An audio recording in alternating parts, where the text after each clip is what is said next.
siang, Leo. Tadi saya dapat kabar dipanggil teman gara-gara katanya Pak Wahyu memanggil saya ya Pak. Iya betul. Silakan duduk dulu. Oh iya Pak.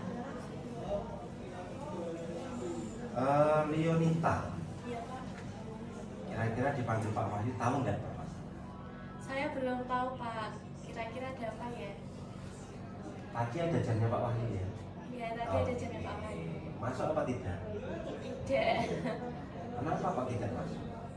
Gini Bapak, tadi waktu jamnya Pak Wahyu saya keluar buat latihan lomba drama. Oh, ikut lomba drama? Iya, saya ke lomba drama. Terus yang mendampingi siapa? Yang mendampingi Pak Putra Pak. Terus ada jamnya bahasa Jawa disuruh menggunakan atau izin jam bahasa Jawa.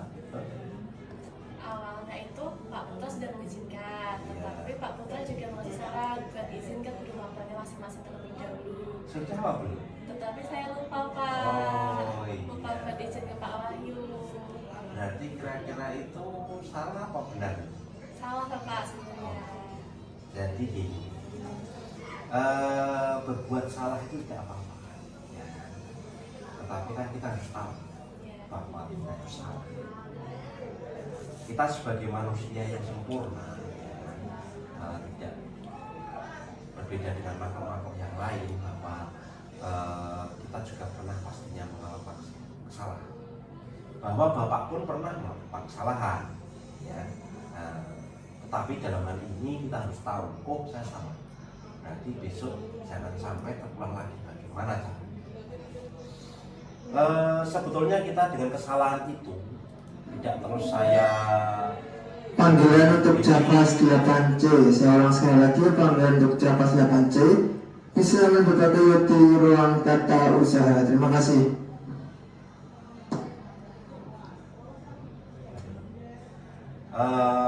Kita tahu sebagai manusia sebetulnya Pak Wahyu tidak apa-apa, tapi masalah itu pasti bisa diselesaikan. Kenapa beliau dipanggil Pak Wahyu ke sini, ya kan? Bukannya Pak Wahyu itu tertarik dengan mencari sebuah kesalahan atau siapa yang salah, siapa yang benar, tidak. Tetapi dalam hal ini kita bersama mencari sebuah solusi, ya kan? Oke Leo,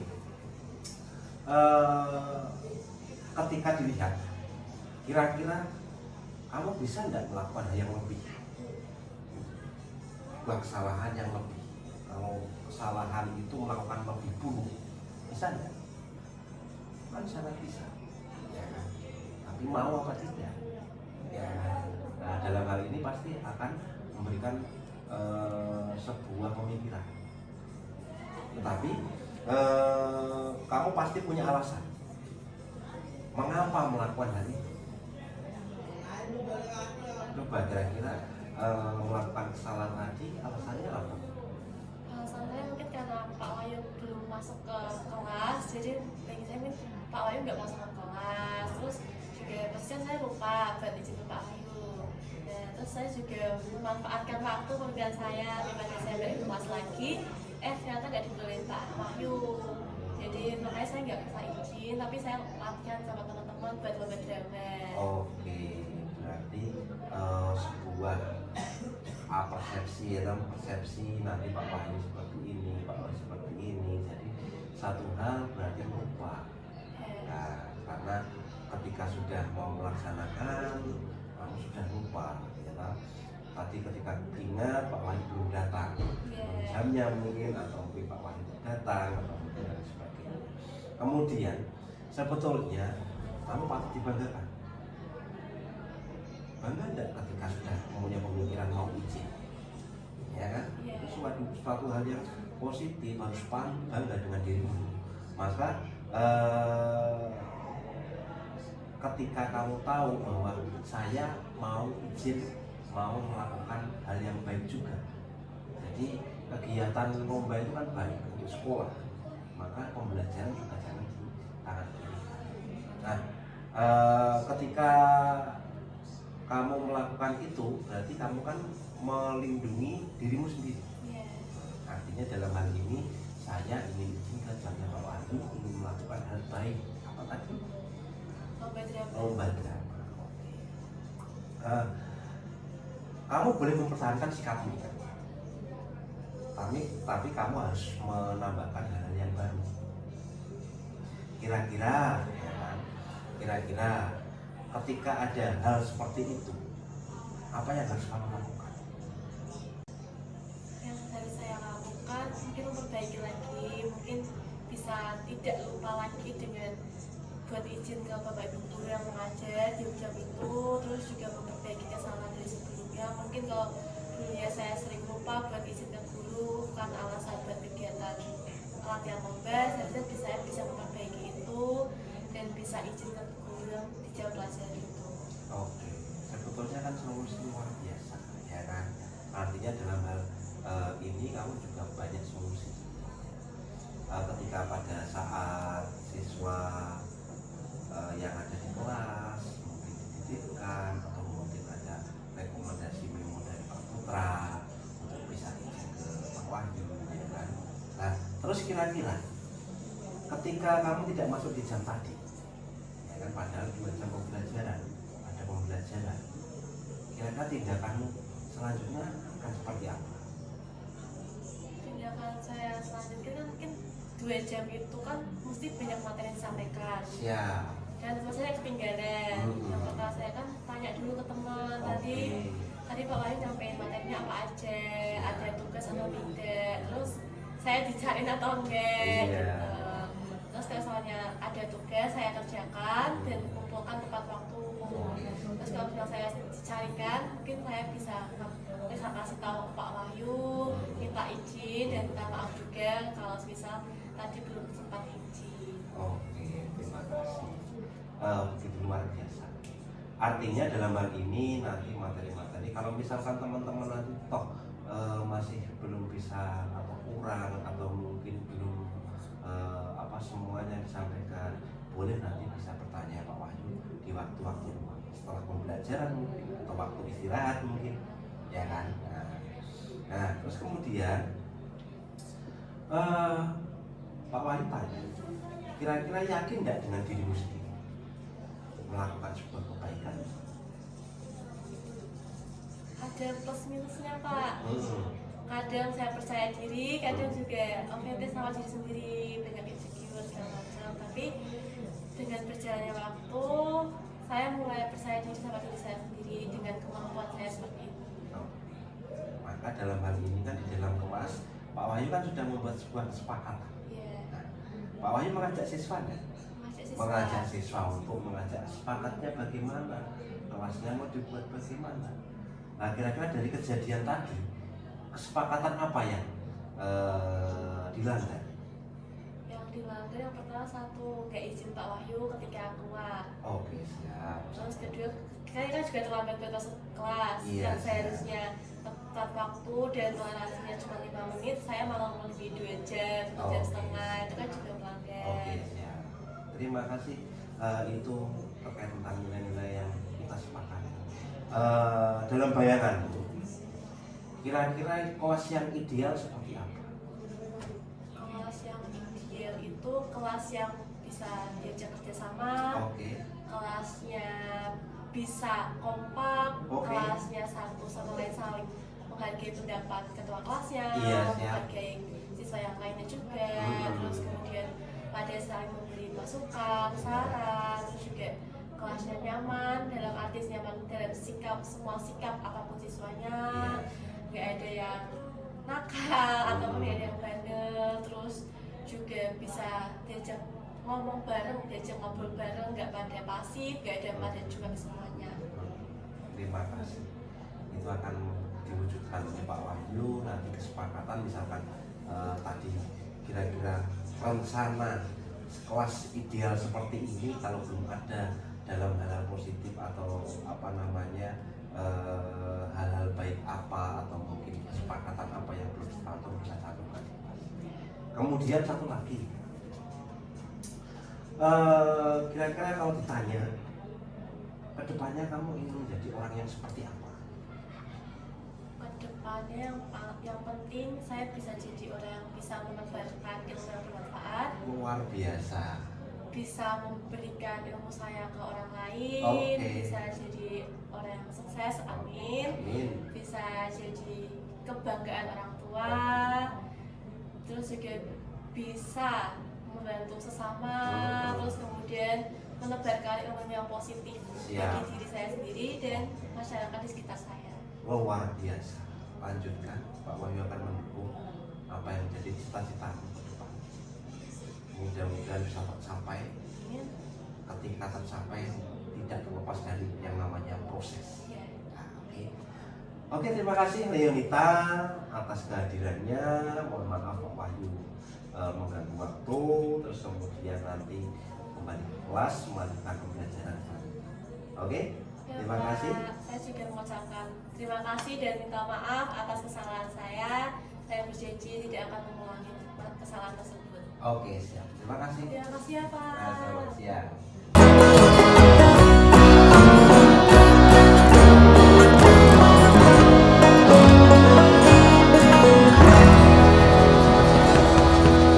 Selamat siang, Mbak Sarah. Oh, Farah loh. Yuk, silakan duduk.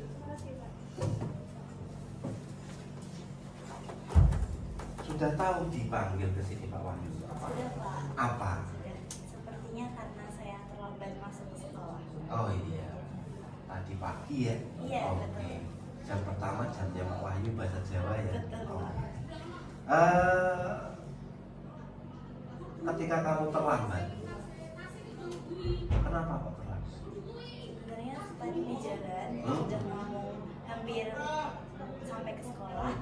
Saya tiba-tiba ada di tas saya itu ada sekitar wanita yang berumur 70 sampai 80 tahun menaiki sepeda kemudian terjatuh Pak. Oh gitu. Di dekat trotoarnya itu dan saya turun untuk membantu dulu dan Cewek apa cowok? cewek. Oh cewek, iya. Terus membantu gimana itu? Saya bantu dulu terus saya antarkan sampai rumah karena Oh. posisinya nenek-nenek tersebut tidak bisa berjalan. Oh gitu. Jadi kamu sampai memakan waktu banyak ya? Iya. Sampai ke rumahnya ya? Iya. Oke. Berarti tadi pagi kamu juga di waktu ada guru-guru di depan lagi weekend sudah ditanyai kenapa terlambat? Sudah, Sudah nulis di buku tata tertib? sudah. Oke. Sebetulnya tidak apa-apa. Apalagi sebetulnya ini kesalahan pada tata tertib pada terlambat. Tapi hal baik yang jika kamu lakukan itu luar biasa. Nah sebetulnya kita sebagai manusia pasti pernah melakukan yang namanya kesalahan. Maka ketika dalam hal kesalahan seperti itu kita harus merefleksi. Kita mencari sebuah solusi. Saya harus bagaimana? Ya kan? Kira-kira misalkan tadi kamu bantu orang sejalur dengan sekolahan, bilang nenek saya tak mampir sekolah dulu baru saya antar gimana? Misalkan, ya kan? Tidak apa-apa, itu bukan merupakan sebuah kesalahan. Kesalahan pun juga tidak apa-apa. Kita sebagai manusia. Kemudian di sini Pak Wahyu memanggil bukan ingin menyalahkan, bukan ingin mencari kesalahan, kebenaran, siapa yang salah, siapa yang benar, tidak, tetapi kita cari solusi bersama-sama.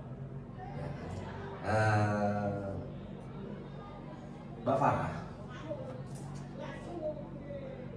padahal kamu bisa melakukan hal yang lebih buruk. Misalnya, tadi kamu habis membantu sampai rumahnya, terus langsung berbes rumah. Saya sudah terlambat. Itu malah menambah semua banyak kesalahan. Benar bisa enggak? Sangat bisa? Lah bisa. Tapi kamu ketika dalam hal melaksanakan atau melakukan itu pasti punya alasan. Tadi kamu menolong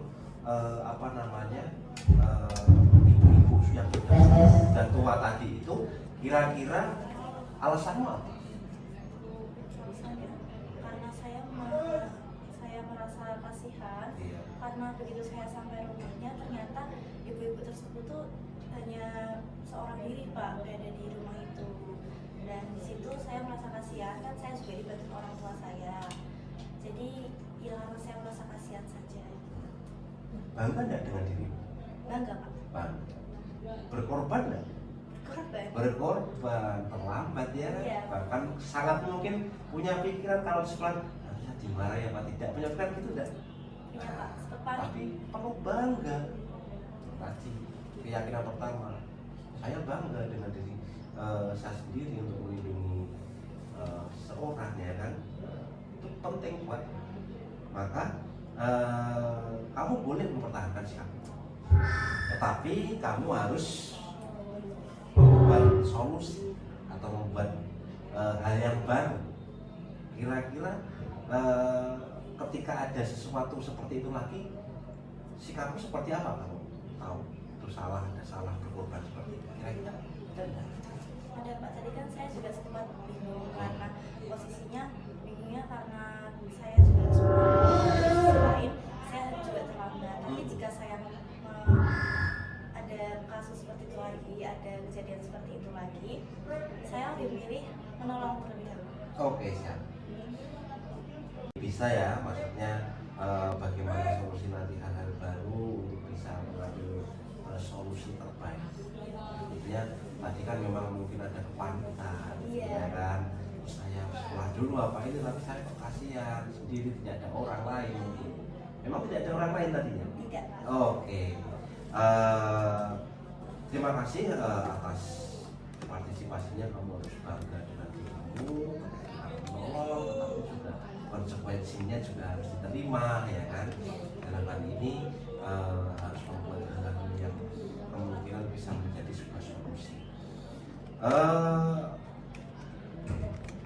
Mbak Farah, kira-kira ketika ditanya dalam sebuah ruang lingkup keluarga, yakin tidak bisa menjalani dengan keluarga? Saya menjawab sangat yakin Pak. Oke, kenapa? Ya karena saya merasa saya lebih dekat hubungannya dengan keluarga gitu. Karena saya juga lebih memilih percaya dengan keluarga daripada teman. Oke, nah sekarang di dalam sekolahan keluargamu paling kecil apa? Paling kecil itu lingkup teman-teman saya. Teman-teman sekelas. Iya, teman-teman. Yakin sekelas. tidak dengan kelasmu? Yakin Pak. Oke. Yang kira-kira kenapa keyakinanmu membuat sebuah keyakinan yang sangat luar biasa? Karena saya merasa kelas saya sekarang itu kondusif untuk melaksanakan saya belajar, jadi nyaman, tenang, dan teman-temannya pun mendukung lingkungan untuk menjadi kondusif untuk belajar gitu. Kalau terkait tentang kesepakatan kita sudah buat ya? Iya. Oke, kemarin kita sepakat, Pak Wahyu mengajak siswa untuk membuat sebuah kesepakatan. Kita sepakati hal-hal baik apa yang kita lakukan mendukung pembelajaran. Iya. Kira-kira dari apa yang kamu lakukan tadi, kenapa dipanggil Pak Wahyu ke sini? Kira-kira melanggar kesepakatan apa? Melanggar kesepakatan karena terlambat masuk kelas juga Pak. Oke, satu. Apalagi kira-kira? Terus saya juga memotong waktu pelajaran bahasa Jawanya Pak Wahyu. Oke, Pak Wahyu kan tidak tahu tadi izin atau tidak, kemudian waktunya juga tidak tepat jam 7, ya kan, pembiasaan tidak mengikuti, ya kan, berdoa awal tidak mengikuti, ya kan. Kalau khidmat rasul awal kan berdoa sudah berlangsung. Iya. Nah, itu artinya dalam hal ini saya harus bagaimana? Oh, saya datang harus bagaimana? Terus kira-kira Pak Wahyu tanya nih terkait tentang kelasmu, hanya kelasmu ya, kelasmu biar ideal terkait tentang sebuah pembelajaran, sebuah kenyamanan mungkin, perasaan saya yang bahagia mungkin. Kira-kira seperti apa kelas yang seperti apa? Yang terpenting adalah kelas yang bisa menghargai satu sama lain. Oke. Gitu, dan juga aktif di saat diajak kerjasama. Itu yang paling ideal Pak. Oke, siap. Berarti sebuah komitmen harus dilakukan ya. Iya betul sekali. Komitmen tidak hanya dari sendiri, tapi membuat komitmen bersama. Iya. Maka satu hal, kalau ada komitmen tidak saling menyalahkan. Seperti Pak Wahyu ini bukan mencari sebuah kesalahan, tapi real apa yang kamu lakukan, kamu punya alasan, punya solusi, mari kita selesaikan bersama, ya kan? Iya. Nah, terus kalau kamu punya sekolahan, punya kelas, punya teman, punya guru, punya orang tua, kira-kira kedepannya kamu ingin jadi orang yang seperti apa? kedepannya tentu saja saya ingin menjadi orang yang memiliki pribadi yang lebih baik. Oke, Contohnya saja saya menambah ilmu sampai saya bisa menebarkan ilmu yang positif bagi orang-orang sekitar saya. Apakah ini jadi guru? Tidak, Pak. Oh, tidak. Oke, hanya itu. Ya, Pastinya sukses. ya, amin. Apa yang ingin cita-citakan tercapai. Amin. Sukses tidak harus berupa saya seperti orang lain, tidak, tapi saya ingin seperti apa Ya, tercapai sukses. Maka tidak terlepas yang namanya sebuah apa proses. Oke, Mbak Sarah, itu yang bisa Pak Wahyu sampaikan. Pak Wahyu memberikan sebuah solusi seperti itu. Besok lagi kita tatap bersama agar menjadi lebih baik dan lebih baik seperti cita-cita penebar kebaikan, penebar ilmu, bahkan menjadi lebih baik dan baik terus. Ya kan? Nah, terima kasih. Cukup, saya kira bisa kembali ke kelas, bisa meneruskan pembelajaran apa yang tadi Pak Wahyu sampaikan, bahwa izin di kelas ini juga saya sampaikan Pak Wahyu melakukan kegiatan refleksi, kemudian solusi. Terima kasih. Selamat siang, bisa kembali ke kelas. maaf dan terima kasih ya, Pak. Oke, sama-sama.